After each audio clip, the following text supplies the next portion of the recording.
inyong summer getaway. Sa unang ulat, isasama tayo ng Campus Bureau sa Olatayan. Isa itong isla sa Capiz sa pwede raw ikumpara sa Boracay. Tara let's, panoorin natin.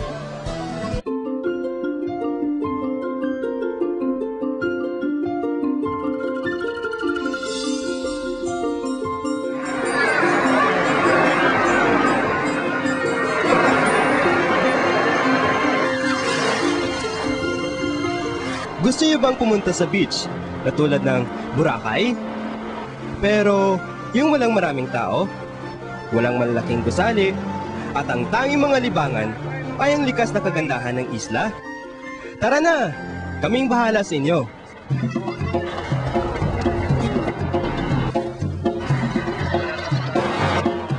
Yun pong islang makikita natin, andun. Yan po ang Olatayan Island. At doon tayo pagtutungo.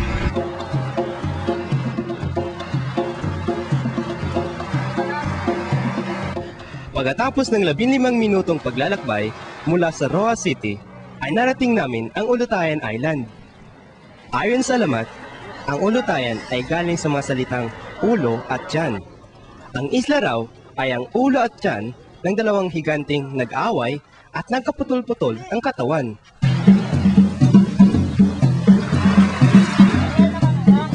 Wow! Ang puti ng buhangin at napakalinaw ng tubig. Ang islang tila ordinaryo lang kung titingnan mula sa baybayin ng Roxas City ay may nakatago palang kagandahan.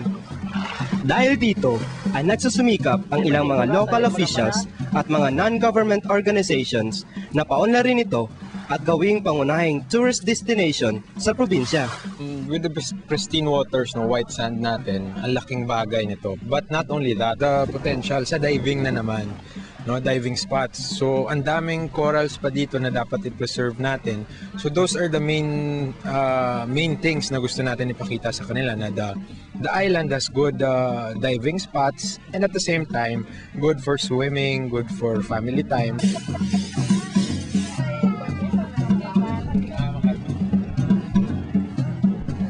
Para matiyak na hindi makasisira sa kalikasan ng isla, ang planong pagpapaunlad nito ay binuo ang Olatayan Marine Sanctuary Task Force.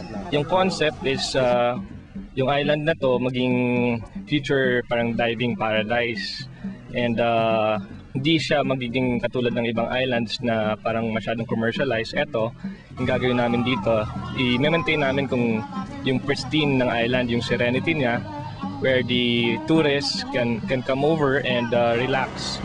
And hindi siya parang party place na ano. Ito yung island na to, parang yung mga tao pwedeng pumunta, magpahinga, pwedeng mag-enjoy sa beach na walang masyadong commercialization. Maraming pwedeng ipagmalaki ang Olatayan. Meron tayong mga sightings ng whale shark, so maganda yan for tourists. And we also have mga sightings ng dugong and mga pawikan. Meron din ditong trekking activities, no.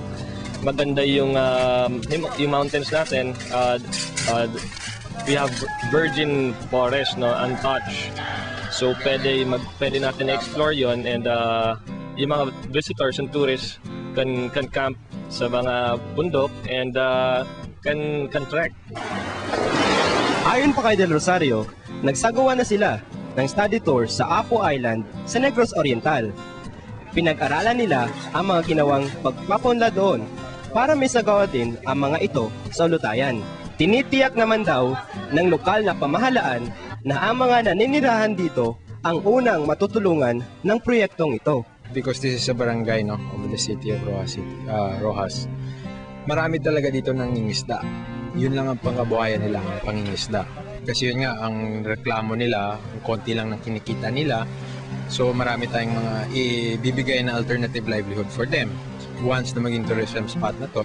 Tagsa-tagsa ka pamuluyo, malipayon gid kag gusto gid namon maibaluan nga gusto gid namon matabuin na nga implementation. Sana po naman kasi po marami naman po mga personal na dito. Para naman po makilala naman po yung Olatayan, diba? Marami dito. Sabay pala nga ila pa dayon ng mabot ang development sa madaling na panahon. Mas maayo ganin nga ma-develop nila ang amon diri sa panagat sa Olatayan para ang tao maburi man. Kaya diri ginagutom din tao mo. Sana nga ay maabot ng Olotayan Marine Sanctuary Task Force at maging ng mga mamamayan dito ang hangarin na mapakinabangan ang potensyal ng isla. Ang tahimik at tila ordinaryong isla na ito'y paraiso para sa mga nakakita sa taglay nitong ganda.